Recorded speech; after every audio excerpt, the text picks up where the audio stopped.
Alright guys, so in this video we're going to still work with AJAX and XHR, but I also want to work with JSON data, okay, instead of just plain text. So in the index HTML here, we're using skeleton CSS, I have a container, we have two buttons, one is to get customer, one is to get customers. They both have different IDs, button 1, button 2, and then down here we have a div with the ID of customer, and then a div with the ID of customers. Now the reason I'm doing this is because I'm going to have two JSON files. One is going to be just a single customer, and then one is going to be an array of customer objects. Okay, so let's go ahead and create those files first. This data.txt shouldn't even be here. I'm going to go ahead and delete that. And then let's create a new file called customer.js. Or I'm sorry, customer.json. And JSON stands for JavaScript Object Notation. And like I said, it's very, very similar to your standard JavaScript object. So let's go ahead and put in some curly braces here, just like we would with an object.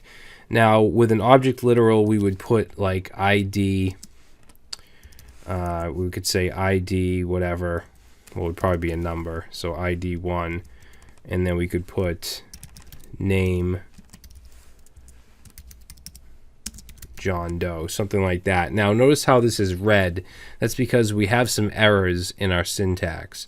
Now with JSON, like I said in the last video, the difference is that you need to wrap your keys and your values in semicolons.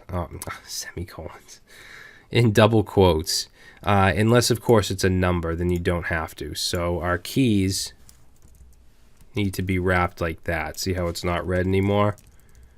Let's go like that, and then our strings should also be wrapped in double quotes. So now this should be valid JSON. All right, and if you ever want to validate your JSON, there's plenty of online tools to do that. So let's go to jasonlint.com, and let's actually backtrack for a minute here and put in what I had before. And let's say validate JSON. And you can see that we're getting an error here. All right, now if we go back and put in our valid syntax and put this in here and validate, you can see that this is valid JSON. So you can use tools like this to check to see if it's valid. All right, so let's do name. Let's do, we'll say company. We'll say he works at 123 Designs. And then phone.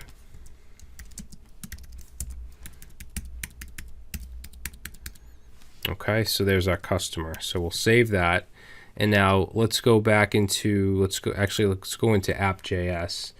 And from here, we're going to create an event listener for button 1, which is get customer. So let's say document dot get element by ID, and we want button 1. We want to create an event listener for a click,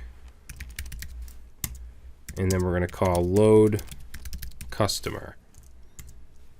All right, we'll go down here, we'll say function load customer, and we'll pass in our event object. Now in here we're going to do what we did in the last video. We're going to create an XHR request. So we're going to say XHR equals new XML HTTP request. Okay, so that instantiates it. Now we want to call our open. So at XHR.open. Again, we're making a GET request. And this time we're making it to customer.js. I'm sorry, .json. All right, and then true for asynchronous. And then let's see, we want to have our send down at the bottom, so xhr.send. Oh, and then in here we'll put our onload.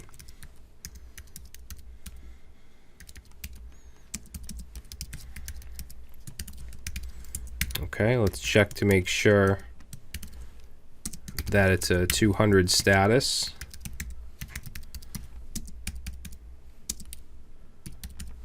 If it is, then we can proceed to do whatever we want with the response. So let's just log it for now. We'll say this dot response text and save. And now let's click get customer, and you can see it's now logging that JSON response. All right, so instead of just putting it down here, let's actually output it into that div.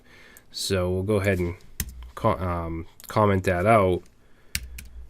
And we need to, first of all, parse this as JSON. I'm sorry, parse it as an object. So we're going to say const, let's say const customer equals, and we're going to say JSON.parse this dot response text.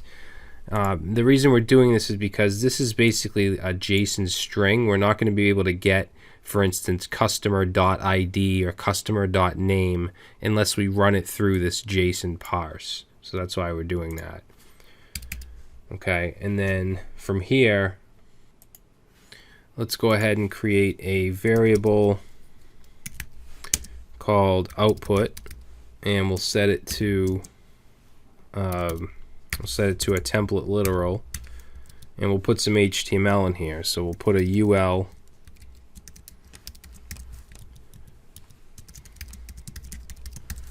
and then inside here we'll say ID user.id, and let's see, we'll put, what else was it, name,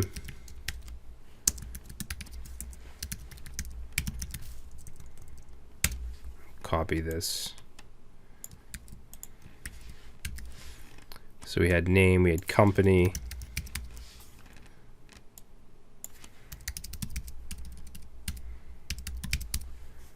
and we had phone.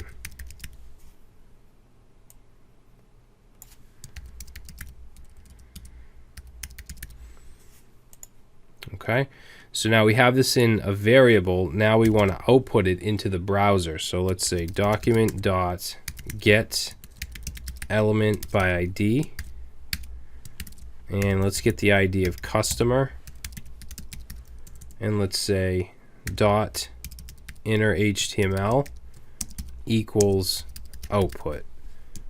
All right, so let's save. Let's click get customer.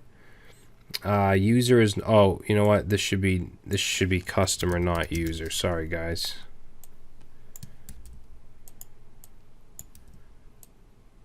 Because we're referring to this here. All right, let's try it again. Get customer, and there we go. So now that data from that JSON file, we're getting it asynchronously through the XHR object, and then we're outputting it in the browser. All right, now it works the same way if you were fetching this from an external URL, from a public API or something like that. Like let's say you were getting the GitHub users from their API. It would work very similar. In this case, we're just getting it from a local file. All right, now what I want to do is kind of the same thing, except I want to fetch an array of customers and output them here. Okay, so let's create a new file called customers plural.json, and then in here we can have an array. So we want our brackets, and then we want our JSON objects. Actually, I'll just copy this customer here, and then we'll just go ahead and paste that in, put a comma. So we'll do 3 of them. So we'll do ID 2, 3. Let's change the names up a little bit.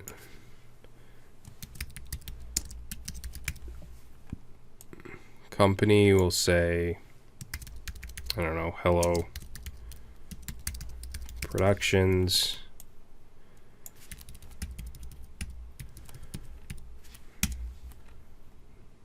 So this one will say Tara Williams,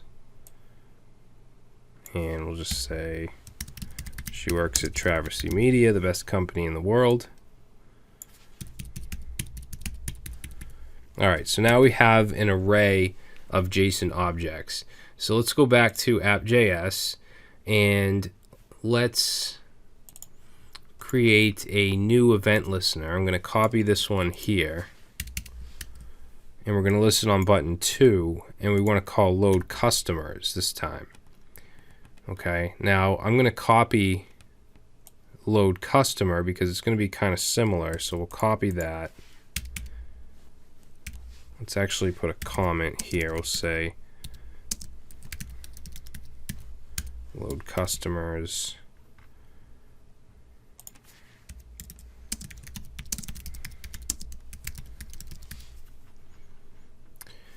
and for load customers we're going to instantiate our XHR object. We want to make a get request to customers.json this time. Alright, and then on load we're going to check for the status, and then we want to set const customers equal to json.parse response text. Now since we have an array, we can't just output it like we did up there. We need to loop through it. Okay, so what I'm going to do here is I'm going to say customers dot for each, and then pass in a function here with customer, and let's actually instantiate or initialize a variable here with let called output. Alright, we're going to set it to nothing. Now I'm using let because I'm going to actually reassign this inside of the loop. Alright, now inside the loop I'm going to grab this and we're going to paste that in here, and we're going to change this. We're going to get rid of the const, okay, because we're using this output, and we're going to append. So we're going to use plus equals instead of equals. If we equals, we're going to overwrite this, but we want to append onto this, and then each iteration it'll append that new customer onto output. All right, now we have to change this down here. Actually, no, we don't. That should be fine. That should be fine. So then we'll go under the for each loop, and let's say get element by ID customers, which is this right here. And now when we call this load customers, I forgot to add the S. When we call load customers, it should output all of these customers. So let's try this. Let's save it. Let's click get customers. Okay, looks like we have an error. Unexpected token in JSON at 348.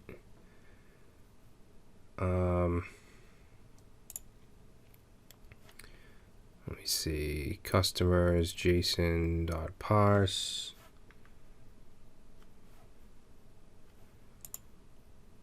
Let me take a look at the customers file. ID, name, company, phone. Oh, we're missing a curly brace. All right, let's try it again. And there we go. So now we're looping through all the customers and outputting each one in its own UL. Okay, and we can still get that single customer from that file as well. All right, so hopefully this little exercise gave you an idea of how we can use JSON, how we can fetch it, how we can output it, loop through it. I mean, you guys already knew how to do this for each stuff. We already went over that plenty of times. But it gives you an idea of how we can work with APIs, even though this is just a local file.